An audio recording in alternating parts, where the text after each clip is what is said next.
Namaste. Apka Swagata. Welcome to Reactophile. I'm Harnoor and he is Khal. Today we are proud to present our review, our official review for Padmaavat, राजपूती कंगन में उतनी ही ताकत है जितनी राजपूती तलवार में. the full-length movie recommended to us by one of our subscribers. You know who you are. Thanks so much. We will be dividing this review into two parts. First part will be our review of the actual movie, followed by what I learned about India. Yeah. So let's get started. Okay, so this is a movie basically with three main characters. You have Alauddin, who is the king of the Delhi Sultanate, and then you have Ratan Singh, who is a Rajput. Rajput? Like that's the title, right? Yeah. He's a Rajput. Okay, and then Padmavati, who is his wife. And basically, the story is around Alauddin. Spoilers. This whole thing is going to be spoilers. Okay, so if you haven't seen the film, just turn it off right now. Basically, the story is around Alauddin trying to take Padmavati for himself. He's trying to steal another man's wife, and in the end, he defeats the husband, but he loses the war because scorched earth. She kills herself. Yeah. So he doesn't get to have her in the end. Yes.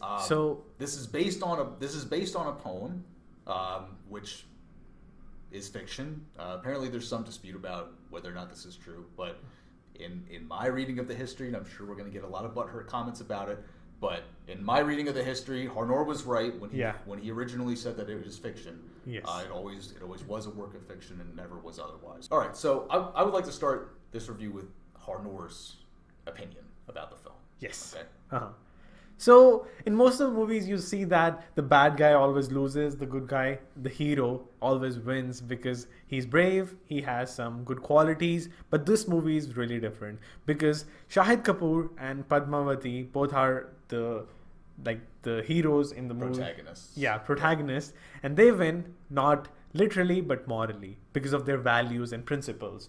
So, and on the other hand, Alauddin Khilji wins because he couldn't get what he wanted. So, yeah. Because he couldn't get what he wanted. Yeah. Yes.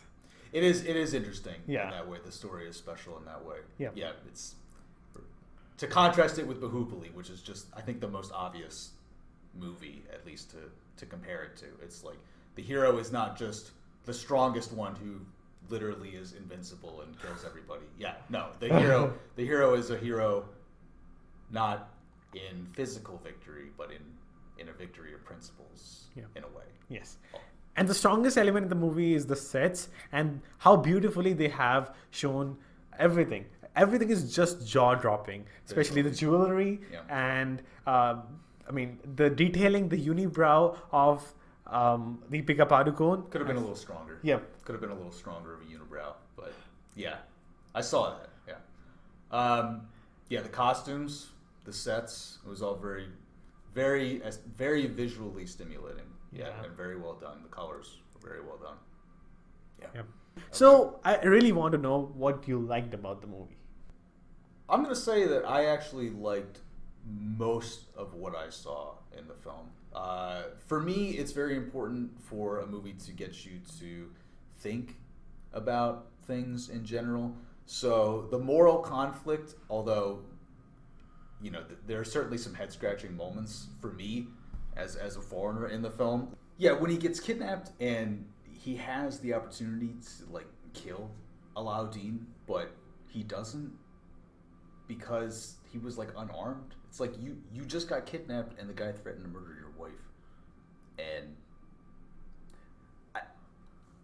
as a foreigner, I don't understand what the moral code is exactly. So it's difficult for me to relate. I mean, maybe there's something behind that is beyond just my awareness. But it seems to me like any rigorous moral code would probably allow for that kind of a situation where it's like your wife is going to get raped if you don't kill this guy, or your two best friends are going to die, defending you from the troops when they try to chase you down. It's just questionable morally for me. It's difficult for me to understand. So I think those are principles of Rajputs.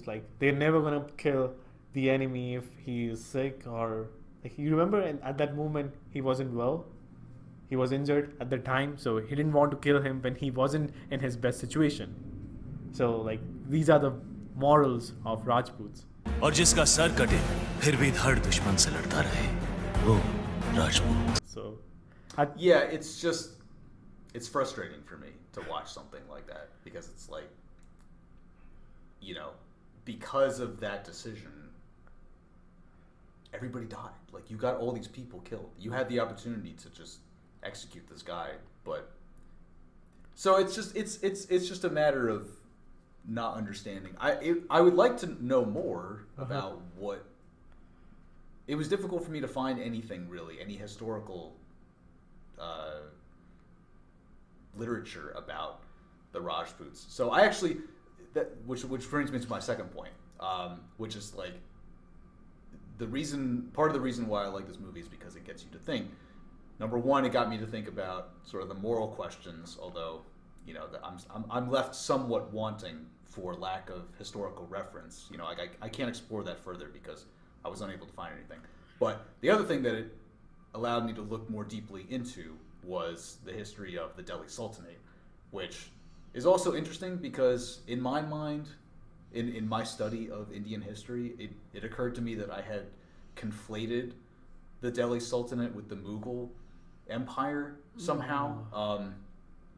Because in my mind, the Mongolians invade the world in the 13th century, and then the Mughal Empire, I knew they were present in northern India during the British, like the initial British invasion. yes. So I guess that I had sort of thought that the Mughal Empire was the one that ultimately had almost conquered, like the Islamic Empire that had almost conquered India. I didn't realize that there was a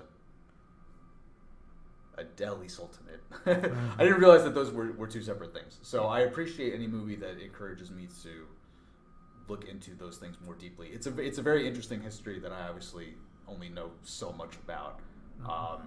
So yeah, I wish that it were based on a true story because that's always more interesting. The characters, except Padmavati, are I believe historic figures. I know Alauddin was an historic figure. So even though he's depicted as like, basically like Scar from The Lion King, this is the comment that my wife made, was that he looks like Scar from The Lion King. You ever see them? No. God, so degenerate. Yep. Anyway, so yeah, I mean, despite the fact that he's clearly like an over-the-top evil character, which is probably not fair historically, it's probably not totally fair. Yeah. And even the kid inside me, I mean, I'm pretty sure the kid inside you must have said, like, kill him when he came to his home and also when he went to his place and when he, like, got, yeah. Yeah, it's interesting him. The way that friendship develops. It is very unconventional, or at least it's contrary to modern cinema, especially in India, where it's like the evil guy is just evil. It's like the good guy, he tries to, like, befriend him, and then... Yeah, honestly, though, for me, it's like maybe this is just because I'm a pragmatist or, I just have no moral compass at all. But it's just like, why would you not? Like, why would you trust him so much? Like, why would you trust this? Yeah. Yep. He should not even have been given an opportunity if you know that much about it. Like, you have heard like not lots of negative points. Then why to do a blunder like that? I just can't get over it. It's like if some dude kidnaps you and you somehow find a way to escape. Yeah. That's probably the moment that you kill that person. Yeah. Yeah. I mean, it's difficult for me to relate to that. I know I understand the idea. The idea is that principle is above expedience always. Yeah. Like principle should always supersede expedience. And in many ways, I agree with that. But there's a line. Like there's a line. I mean, I guess that's what makes him a hero. Like I guess that's what makes him a heroic character. But for me, I can never relate to this. Because I guess I'm just a decadent Westerner. Like I could just never relate to that story. Yep, that makes sense. And now, can you just tell us honestly what are the segments in the movie that you did not like? Yeah. The segments of the movie that I did not like. I think the most obvious thing sort of that stands out to me is that it was a little bit long. Yeah. The dancing, a lot of it was very well done, especially the scene with the like the 1,000 wives or whatever. I mean, I don't know what to call it, but yeah, it was like when Padmaavat first finds herself in the castle and she's doing like the wedding dance or whatever, and only he can watch. I thought that was very well done. Some of them seemed shoehorned in there, like the scene where Alauddin is dancing with all his goons. Like, I mean, the choreography was well done, and I have the expectation that that's something that's going to be in there just by the merit of being a Bollywood film. But I don't know. It seemed a little weak to me. The battles, it's like they weren't the main focus of the film, so I didn't notice them as much.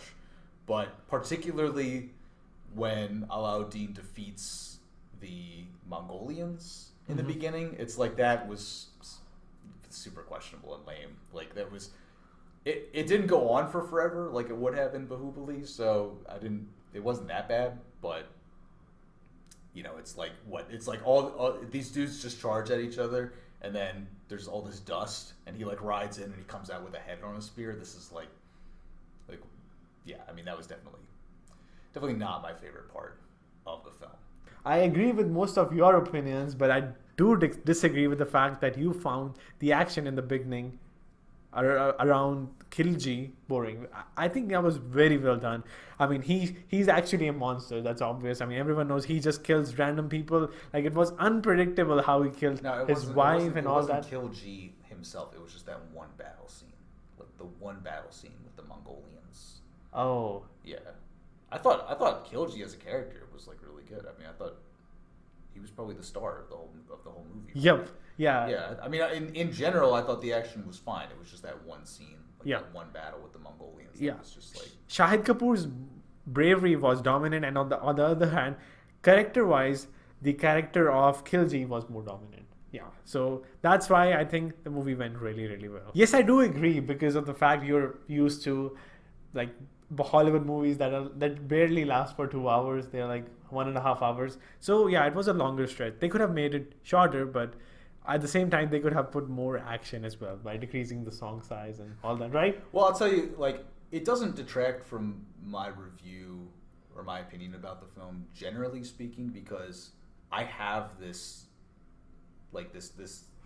handicap, if you will, in my mind. Like, whatever I would expect the movie to be in a Hollywood setting, just multiply that by like 1.5, and that's like that's my expectation for how long it'll be in Hollywood. So it was like almost 3 hours. I would expect it to be like a 2-hour movie probably in Hollywood. So yeah, I don't think it doesn't really detract that much. I just expect to be sitting there for an extra 30 minutes. Yeah, an extra 30 minutes or an hour if it's a Bollywood film. Yeah. Yeah.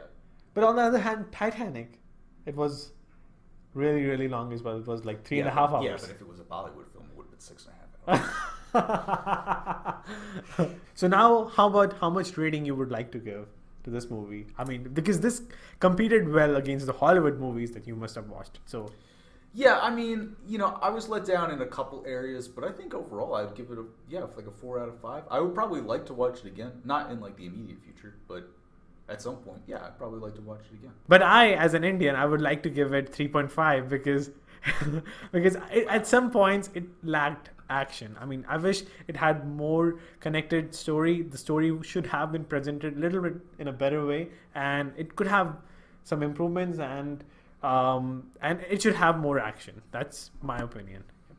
Yeah, I would have liked to see more of for a 3-hour movie. I would like to see more. I would have liked to have seen more of the Mongolian element, just because I find it interesting historically. Less dancing, more Mongolians, and perhaps a deeper insight into this moral code. You know what I mean? It reminded me kind of like a Star Wars, where it's like, oh, it's the light side and the dark side, but there's really never any exploration of like what that means. Correct. So I would like to have seen more of that. Correct. So let's transition to what we learned. I, as an Indian, and he, as an American, learned from the movie. So let's start. Yeah. It's often the case that Hollywood or Bollywood or whatever is not a good place to learn about about anything, because it's ultimately it's all about money and it's all about entertainment. But if you know where to look and you know how to do your research, it can be insightful. So one of the things that I bemoan about any movies that are made in the 21st century is that there's always like a large amount of butthurt that comes out of like just anything that you make in the 21st century is going to have a large amount of butthurt. So, but in many cases that butthurt can lead you in interesting research directions. So, for example, I was surprised to find out that this movie was considered controversial by the Rajput caste sect in India. Its name is escaping me right now, but because it seems to depict the Rajputs in such a glorified light. I mean, it really, like they're the heroes of the story. So it was just curious to me. But then I discovered, and this I discovered in more ways than one, because it actually first started with the comments against Harnoor, were saying that it was a fictitious story, and then continued when I found out that apparently this film received protests both in India and the UK because apparently there was some confusion about whether or not there was going to be a scene where Alauddin makes love to Padmavati in his dream, which normally, should just be the sort of thing that you look at as like, oh, well, these are some butthurt people in a foreign country. But if you look at it from a research perspective, you can say, oh, well, this is an opportunity for me to understand more about the culture. Like, why are these people butthurt? And the only conclusion that I can really come to about that is that somewhere along the line, this story sort of blurred the line between fiction and reality. So apparently, Padmaavat, the original poem, at some point became like canonical in the Rajput history or the Rajput religious texts, where Padmavati became a historic figure. So it's interesting to me that there's so much ambiguity in what is the real history, and also there's apparently a lot of ambiguity as to who is a Rajput and what a Rajput really is. So if anything, I'm more confused than I was before, but that you will find is often the case when you study history. Yes. Is like you think you have a very clear picture of what happened, but the more you read into it, the less clear the story really is. That's actually a common theme in any historical learning. Yes. At the same time, I think we should definitely learn from this movie that we need to think before we speak anything about history in India, because like if you look at how Deepika Padukone and Shahid Kapoor were like threatened to death by the people like for making this movie. Even Sanjay Leela Bhansali had to increase his security outside his house after this movie was made. So like we definitely should think about that, and I think freedom of speech is a little bit lacking in India because of that. I mean, we have the right to present our opinion like by the constitution, but like the people, the common man is not practicing it. So I think we need to focus on that. It's an interesting takeaway. I would say the opposite is probably true. Like ultimately, it doesn't matter how safe you play it. People are going to get butthurt about everything you say. Like you could say something that's completely true. It's not even disputed historically, and someone's going to come out and be like, "Oh, you're an idiot for thinking that." Like, that has happened to us. It's happened to us. It's happened to me a million times. It's happened to me a lot since I started this channel. I say things that are in my mind, like just accepted facts. Like the Earth is 6 billion years old, or the sun, is really hot. Just things there's things that should not be controversial in any way. Yeah. Someone is always going to come out. I mean, you could say the Earth is round. People will come out and be butthurt about the fact that you're an idiot. So that's true. For me, it's the opposite takeaway. Yeah.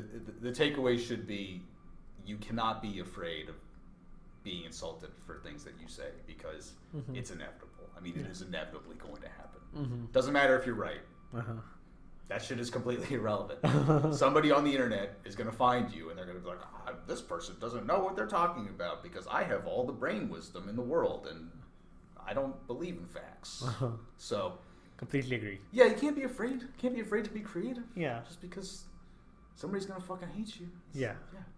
So I think we learned a lot after watching this movie, and we had a really good discussion about it as well. So that's all we have for today. Thank you so much for watching. Please don't forget to subscribe, and we will see you guys in the next one. Namaste. Goodbye. But I say things that are in. Oh, Jesus Christ! What happened? Come on, what's going on? Jeez, what the fuck was that? I don't know. I think it's the lighting. Oh, the sun has gone, so that's why. Okay. Really? Yeah. All right. What was I saying? It's just fucking completely got. Yes. Okay. Now cut that. Uh huh. That was good. Uh huh. Stop recording right